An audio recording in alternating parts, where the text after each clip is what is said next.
In a documentary, there's a couple things I'll share with you guys on what I took away from it. But Rob, maybe share the clip on how he got access to some of the footage of the documentary. Is this the one, Rob? Yep. Go for it. How did you get that footage of Diddy? I figured most journalists would not disclose their sources. Does he know y'all have this in the doc? I would doubt he knows. So when this airs, that'll be the first time that his legal team, Diddy, that everybody knows that this footage is now seeing the light of day. Perhaps. Combs' team firing back in a statement to NBC News, saying the Netflix so-called documentary is a shameful hit piece and that they relied on stolen footage that was never authorized for release. His team sending a cease and desist to Netflix.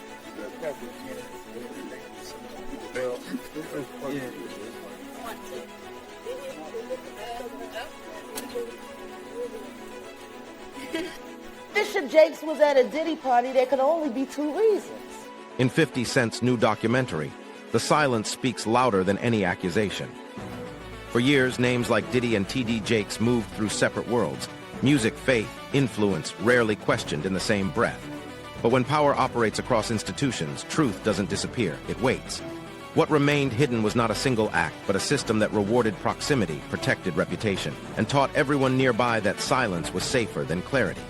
And when that silence finally cracks, the real question isn't what happened. It's how long it was allowed to continue. Pulled me to himself, wrapped his arms around me and tried to kiss me. And in that moment, I literally died. To many in the religious community, Bishop TD Jakes has been a spiritual advisor to presidents and a religious voice to thousands. Because, the Honorable Minister Louis Farrakhan has prepared us for his departure for many decades. And many people, if you wrongly idol worship someone, you could have a void. Real life.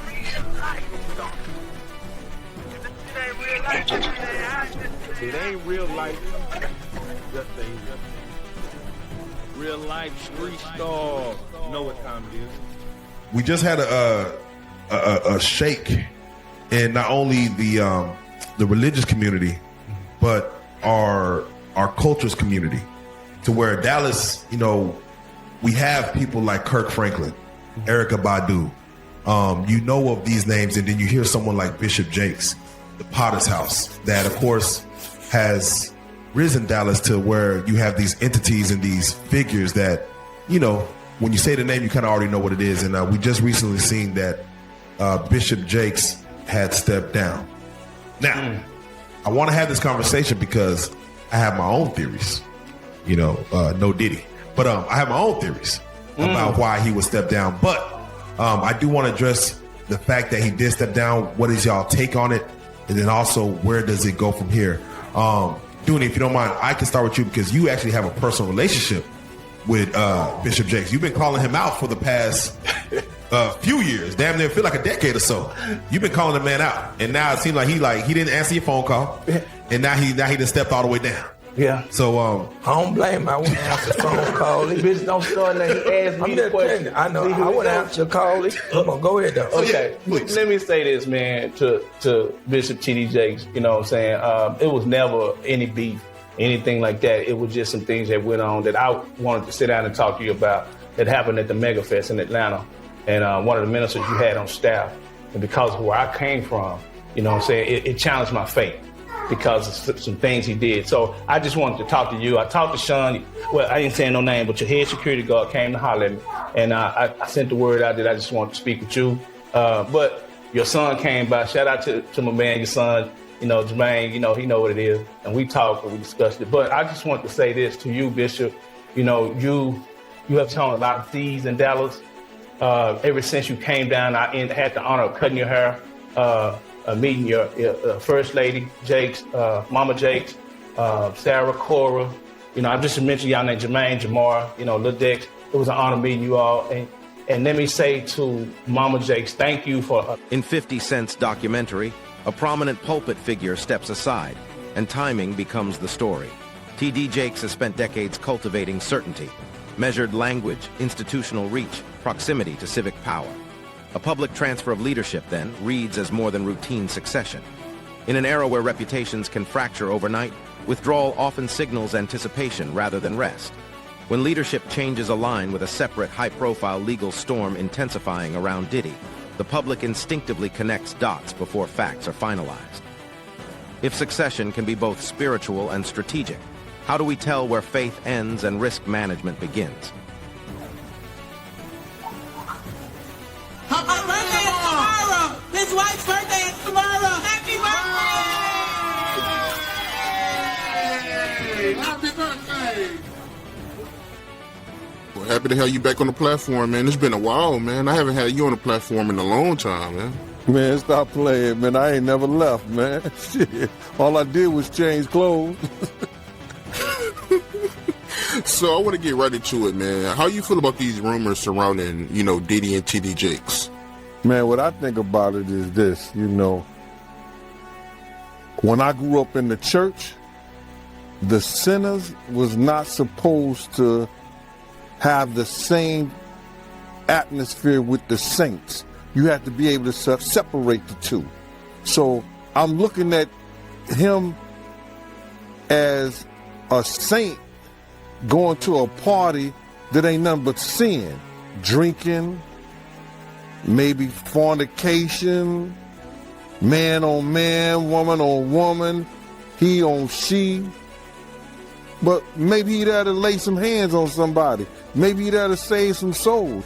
I know he got a contract with Revolt, so I'm just like, it's just real strange that he would be found at any kind of Diddy party or any kind of place with Diddy unless it's in a business atmosphere. So now what he's doing is he's making, man, he making the Christians look real bad right about now. And you've been to these parties, right? Oh, yeah. I was there when he was doing the white parties in the Hamptons and the whole 9 yards. So I know what goes on at the parties. If, they probably got a little bit more freakier, as time went on, because they got to the point whereas that they didn't even care. It used to be secretly, where people used to go to, separate rooms and different rooms, and they wasn't doing that out in the public, but now they don't care. Men kissing men and all this other stuff. That's just crazy.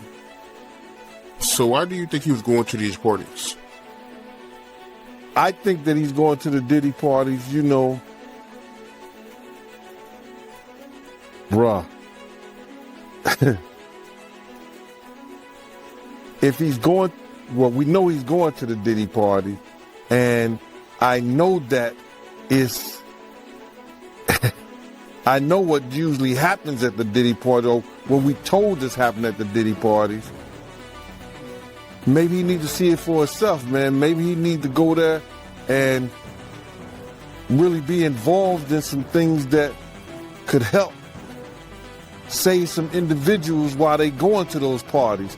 Or maybe he just going to... A civil filing introduces a name, and culture rushes to judgment before the process does. In 50 Cent's documentary, the transcript reflects a familiar pattern. An allegation appears within a broader legal narrative, and proximity begins to function as proof. TD Jakes' influence has long been described as relational, advisor, connector, stabilizer. So the suggestion that credibility itself could be leveraged carries weight beyond the claim. Legal systems separate allegation from fact. Public memory rarely does. When judgment arrives early and lingers indefinitely, what role is left for due process to play? Man, it's hard to even talk about why would you find a religious man, when you know that the saints supposed to separate themselves from the sinners, and why would a religious man like himself be at a party which ain't nothing but sin that's going on, bro? Whether it's drinking, maybe fornicating, maybe, like I said, men on men, women on women. It's hard to put in perspective unless he's involving himself what is actually going on at the parties. It's hard, brother. Bruh, you know, you can't, I really don't know why, as a spiritual advisor to him, that they buddy when he got a party with him like that and be at his parties. It's got to be, maybe it's something more that meets the eye. You know, I don't know. You know, I've had, you know, I've talked to preachers and I've talked to reverends and priests, but they ain't never came to a party with me or nothing like that. So it's hard to figure that one out, bruh, without even saying, you know, what people might be thinking. But I heard that there's supposed to be some tapes or something that's coming out real soon, and I guess we'll all really know the truth if anything's on those tapes. From your point of view, right, when you look at TD Jakes, your point of view, your opinion, do you take him serious as a pastor? Do I take him serious? That's not my type of pastor. You know, you got to look at a person's household, and if your household is not in order, you understand, how you going to help somebody else get their house in order? You know, one of his sons got arrested, you know, some years ago in Dallas, you know, allegedly for being found in a park where a bunch of people that are homosexuals hang out and indulge in sexual activity. And I heard his two sons, which are not his biological sons, both of them are from that LGBT community. Now, how you gonna help me straighten out my house, and to me, your house ain't in order? Not saying that something is wrong with them being and choosing that lifestyle, but something is wrong with them choosing that lifestyle, being in a household with a reverend.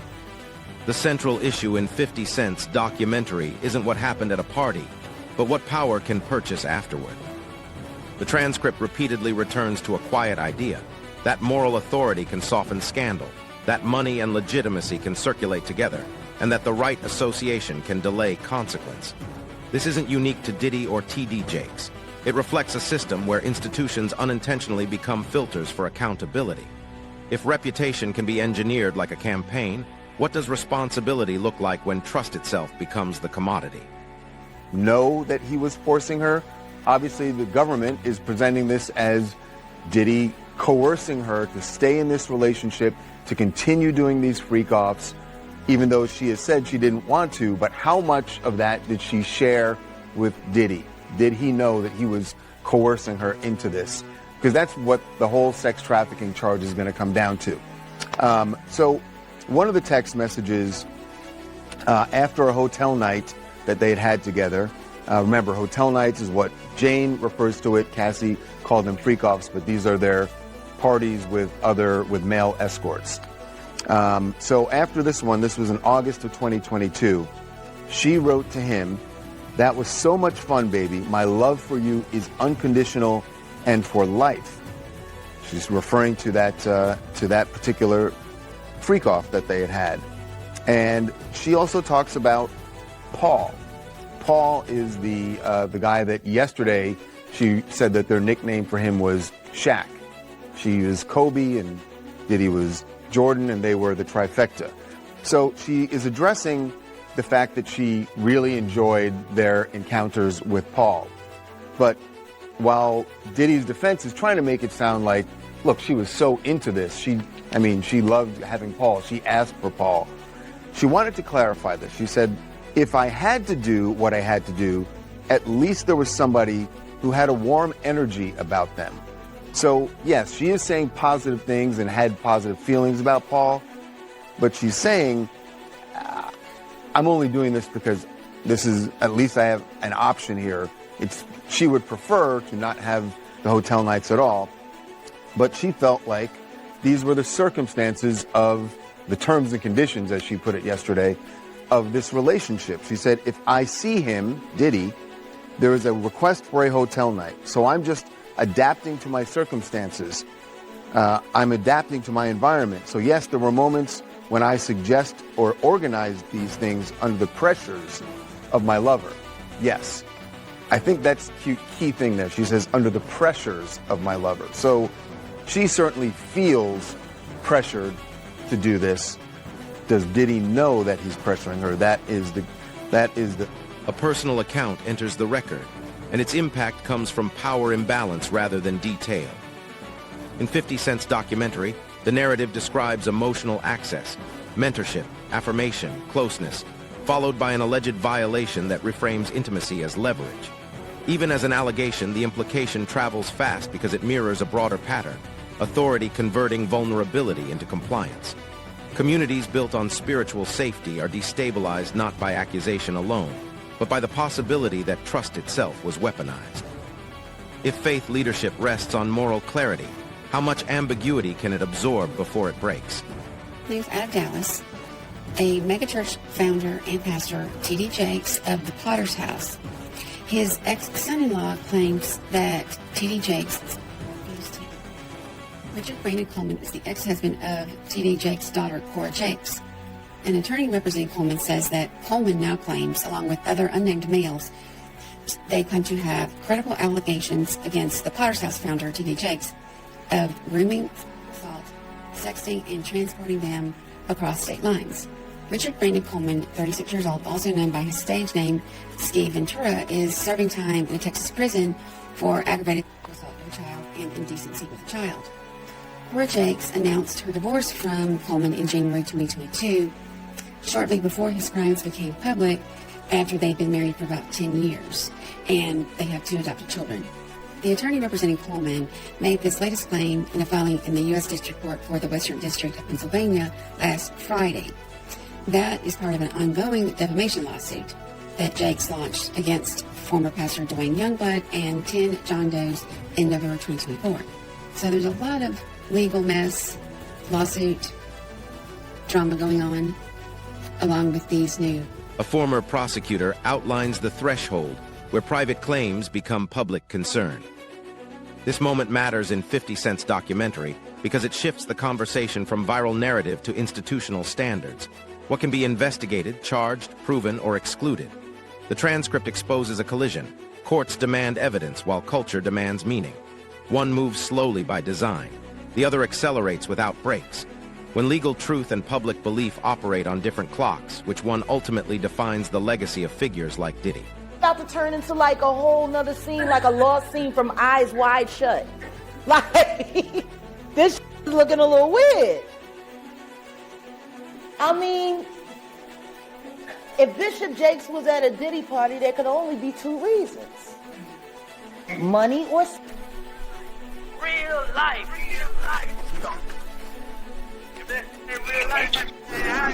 It ain't real life. Just ain't real. Real life street star. You know what time it is. Why do you think TD Jakes was at Puff Daddy's birthday party?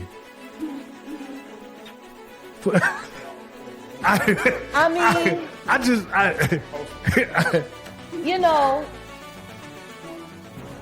do you remember when Bernie Mac played the minister in Friday? Yes. That's how I feel about TD Jakes. Like, that's how I see. Oh, Miss Parker, come to play. But for him to be at a Diddy party, I don't know. Like, I feel the same way about that as I feel about when Tyler Perry came to his church and laid hands on him and he caught the Holy Spirit from Tyler Perry. Tyler Perry is the bishop of what? Like, I've never, like, and I cut a check for 100, and I'm gonna lay my hands on your bishop, and he said, and then the bishop said, it's on the fucking internet. He's doing all of this, right?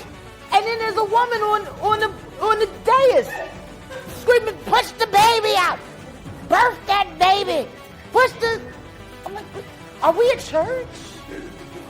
Or is this about to turn into like a whole nother scene, like a lost scene from Eyes Wide Shut?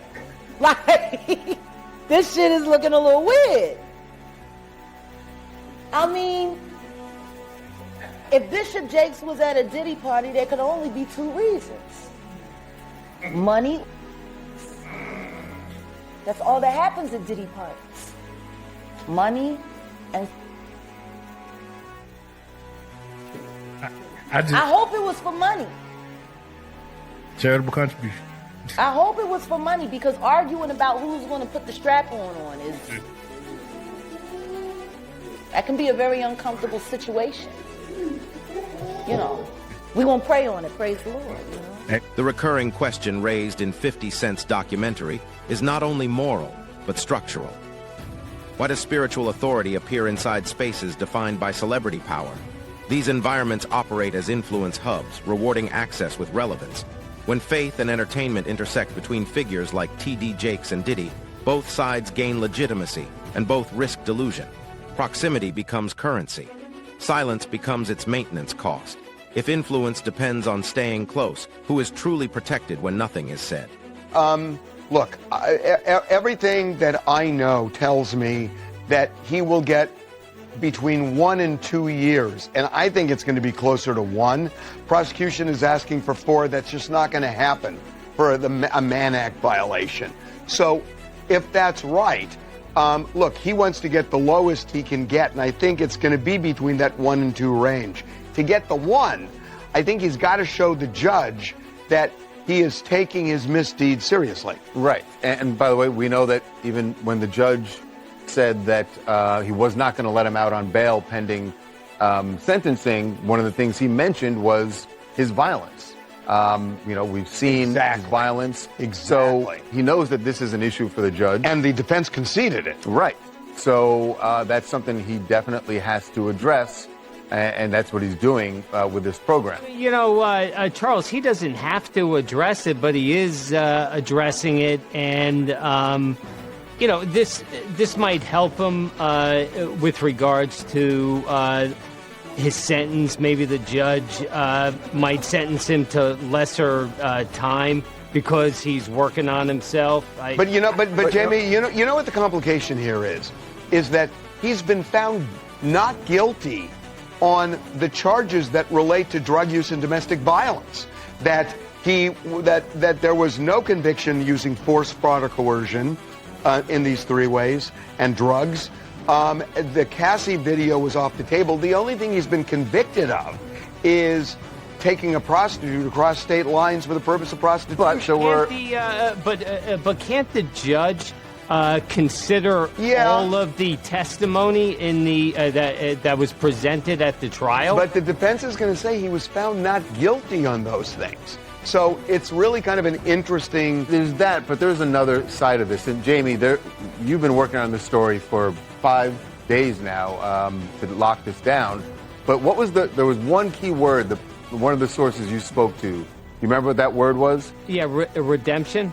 Yeah, because that's the other part of this, that this is Diddy looking at my life after prison, because now that he knows he's not going to be locked away for decades, not going to be locked away for the rest of his life, he could get out this year. A lawyer withdraws, a firm steps back. In 50 Cent's documentary, these moments are framed as professional necessity, but culturally they read as forecasts. High-stakes cases involving Diddy trigger quiet recalculations. Alliances thin. Exposure is assessed. Distance becomes strategy. These exits aren't confessions, they're risk signals. When power networks reorganize only after danger becomes visible, how long was that danger considered acceptable beforehand? I don't know why they acting like they was in there looking for anything other than physical tape, because there was so many DNA samples in that house. They could have probably created a whole new race.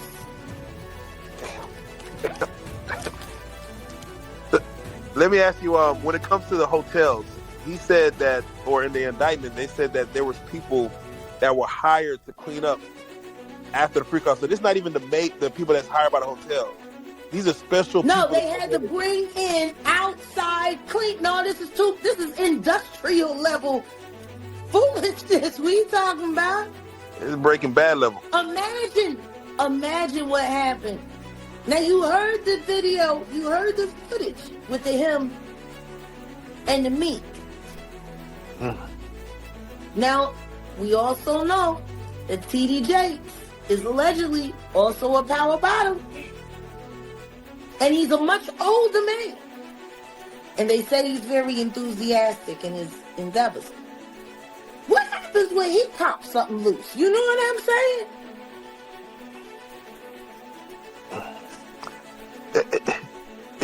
It's funny because they're mentioning sex, but they're not mentioning women. They're mentioning men as workers. Yeah. Like is that a thing where like there's a website? I mean, what? It's just wild to hear like you mentioned the You normal. never heard of Grindr? I personally have not. That is one. Why don't nobody ever talk about the fact that TD Jakes has an account allegedly on Grindr? Oh wow. Grindr it's been around for about 15 years now. It's pretty much where you can put a GPS in an asshole.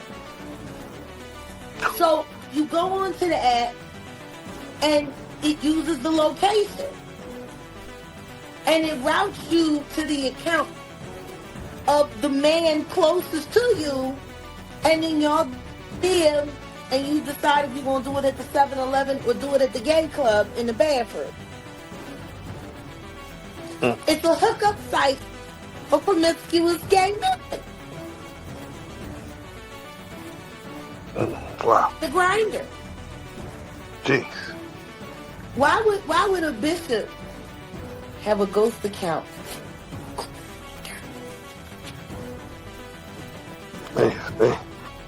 Yeah, let me ask you, also in the 14-page indictment. Brandon.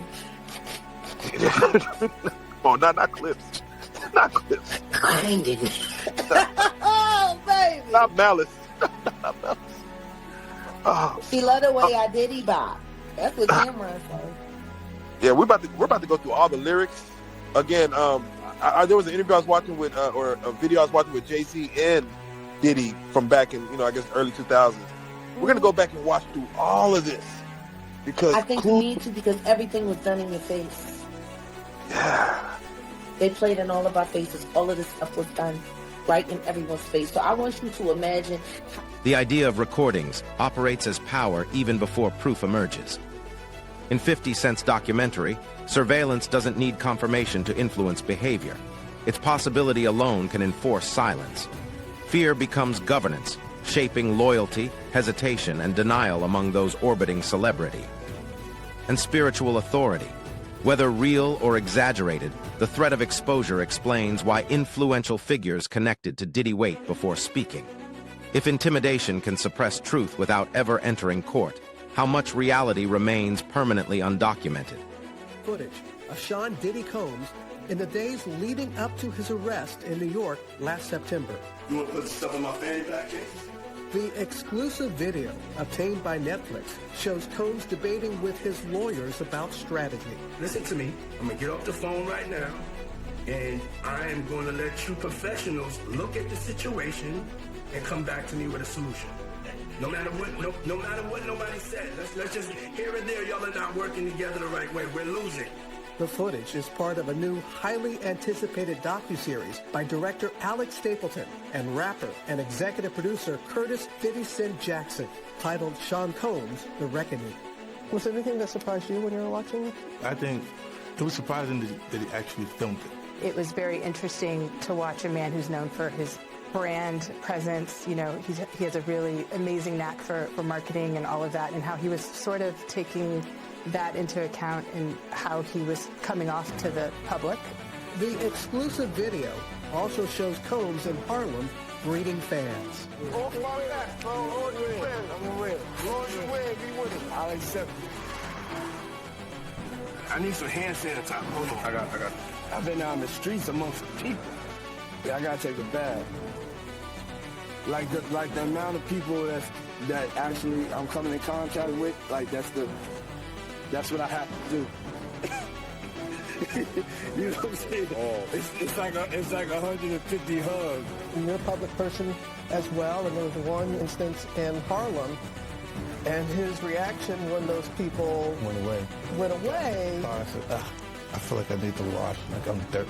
That was, it shows you his character. Is that was that the reason for including it? Yeah. I mean, and what's the odds that you would do that? I felt like a cow.